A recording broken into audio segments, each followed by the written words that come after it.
Beautiful move wherever you are. I knew when I saw you, you had opened my mind. I knew that I move again after a long, long time. I move again. Yee! Hello po mga kabatyas! Ngayon po, i-analyze naman natin magkababayan naman sa Women's Division nagharap ulit. Tan Zong Yi and Lei Ting Ji. Ayan, iimbestigahan natin kung sa palagay nyo po ay naglaban ba talaga sila or nagkakurutan. Yan ang nga alamin natin. Update ko kayo sa standing after round number 8 nila. Ang ginawa ni Tan Zong Yi nag D4 at nag D5 si Lei. Knight F3, Knight F6, Bishop F4. Ayan, nilabas na ang tinatawag na London. Nag C5, pressure kagad sa D4, E3, patibay lang sa D4, Knight C6, Knight BD2, Bishop G4, C3. Yan po talaga ang pagkakakilanlan ng London, yung talagang pinapatibay ang D4. Nag E6, ayun. Yun naman ang purpose ng Bishop G4 mga kamatyas. Para bago mag E6, nakawala na at walang ipit na Bishop sa C8. Nag Queen B3, tineret ang pawn, Queen C8, tsaga munang depensa, H3, paalis na, kakainin mo ba yan o aatras ka lang? Umatras lang. Nag Knight H4, Ito, bookline pa rin ito pero bihira akong makita ito. Madalas kasing ginagawa dito, Bishop E2. Ayan, pero dito, nag-Knight H4. Nag-Bishop E7, G4, Bishop G6. Ayun, kinapture na. Ayaw pala ni Tan Zong Yi na may Bishop dyan. Bishop E2, develop, nag-A6, H4. Yun naman ang purpose ng Bishop E2. Para maka-H4 at may depensa, walang capture ng Knight takes G4. Nag-B5. Ayan, naramdaman dito ni Lei, mukhang ginagapang yata ako sa king side. Ako naman ngayon na magpe-penetrate dito sa queen side. O, di ba? King side versus queen side. At nag-H5. C4. Iwas. Nag-Queen D8. Okay? Queen D8. Saan pupunta? Baka dito, no? Tapos B4 mamaya. Nag-Rook G1. Aba, walang kaslingan, mga kamatyas. O, sa bagay, alangan namang mag-kasling pa dito. Ang pangit. Pag dyan nag-castling, suicide no? Andyan ang tore. Nako po, kahabag-habag. Maawa naman kayo sa king nyo, mga kamatyas. Huwag kayong basta-basta magka-castling, ano? Tingnan nyo muna ang kondisyon. Rook G1. Pang-abang na kung ka-capture sa H5 capture, makakapag-create ng pressure sa G7. At kumapture nga. Capture, Bishop D6. Aba, kumarga si Leia. Wala siyang pakialam na makapture yung G7 niya. Bishop G5. Ayan, yan ang aalamin natin. Teka muna mga kamatyas. Teka muning. Ano ang mangyayari pag kinapture ang bishop? Queen takes, rook takes G7, knight E7, or king E7 lang daw.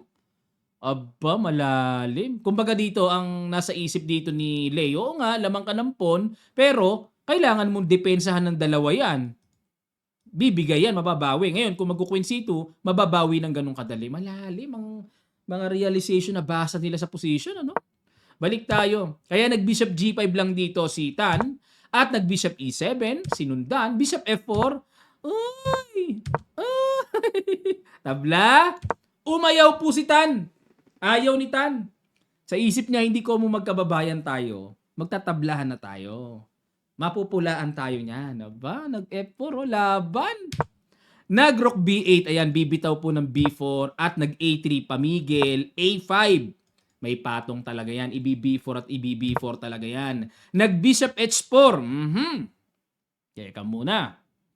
Bishop H4 at nag-King F8 dito. Okay mga kamatyas, ayun, yung pala ang threat Kaya nag-Bishop H4, hindi ko mabasa Pero ito na pala, binuksan para capturein yung G7, kaya nag-King F8. Ayan. Teka muna mga kamatyas, no? May nasusulyapan ako ditong taktika. What if knight takes H5? Pwede kaya yan? Hala, okay yung evaluation baro. Knight takes. Kasi ang idea ko dito, syempre, pag kinapture yan, capture ang bishop, di ba? Ngayon, makikipagsabayan yan. Kakapturein lang ng queen. Pag kinapture ng Bishop ang knight, may queen h4 check. Epektibo. Pero grabe pwede pala, no? Balik tayo mga kamatyas. Nag-king f8. Hindi nakita yung knight h5. Oh, ganda sana. Nag-bishop g3. Napansin ni Tan. Napansin, no? Umiiwas, oh. Napansin nyo yun? Bishop d6. Bishop h4. Akala ko babalik na naman sila eh. Knight e7 going to f5. Ayan. At kinapture na yung knight. Nag-create ng double pawn. Pero tingnan natin, ano? Matibay pa rin naman yung double pawn na yan eh. Nag-bishop f1, b4, capture, at nag-bishop h3. Bishop h3, parang wala namang threat eh. May pawn nga dyan eh. Siguro ito pa yung nakikita ko dyan na medyo vital. Pero isang knight f5 lang, medyo mahirap sa puti pa rin.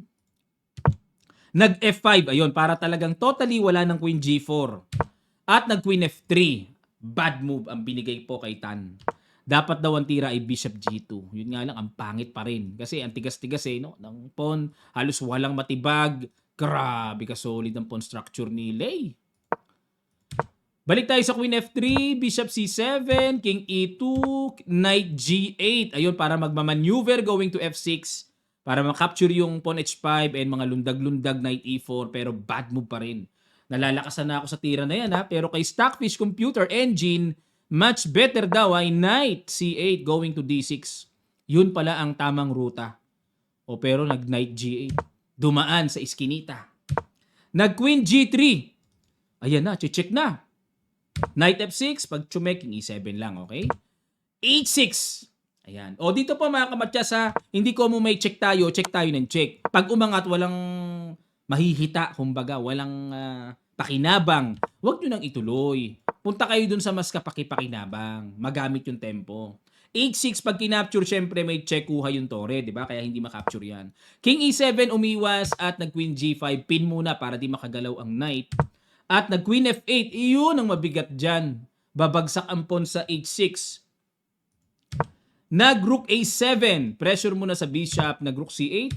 Bishop g2. Wala na. Nanlambot na dito si Tan. Nanlambot na. No? Di na rin niya alam ang gagawin kasi ang tibay-tibay naman kasi ng pagkaka-wall. No? Padir na padir. Bishop g2, dapat daw po tira ay bishop takes f5. Yan ang nga ginawa ng computer. Eh, oh. Sa pagka-desperaduhan ay yan ang continuation eh. Tapos rook h1. Wala na. Mahirap magawa ng human nerve yan. Bishop g2, rook takes h6. Bumigay na knight f3, rook h5 para mapaalis na ang nang iilang na nagbibigay ng pin. Queen g3, knight e4. Wale na. Nabiti ng atake. Capture, good move. And queen g7. Queen G7, ano po idea ng Queen G7? Parang ang lakas ng loob ng Queen dyan. Andyan ang tore pero dyan pa rin ha. Bishop F1, Queen H8. Queen A1, ayun, makahanap ng mga panggulugulong check. King F6, yun nga lang po, sapat ang shelter.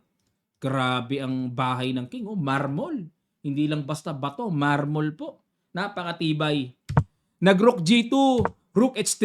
Ayan. Nagbabalak na po dito si Lei na napakatindi po ng gagawin niya. Capture. Then Queen H5.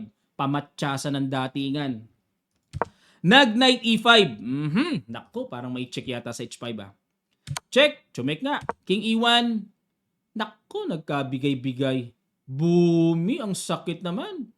Boom! Rook E2. Ayan. Teka muna.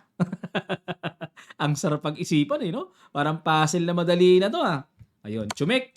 King D1, capture, bishop takes, queen takes F4, namitas lang muna, namitas. Ayun, no? May threatening matcha sa D2. Queen B2, depensa. O sige po, para naman may puzzle kayo sa game na ito. Ano naman ang napakalakas na binigay dito? Ang lakas ng hataw na binigay ni Lei sa ilang sandali lang, tutuloy kagad natin. Start.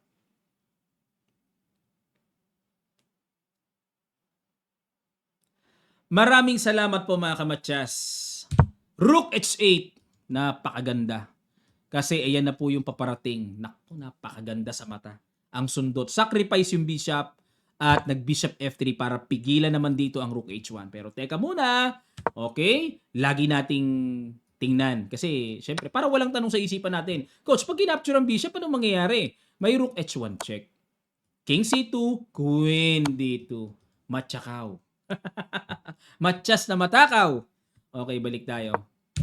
Nag-bishop F3, rook H2.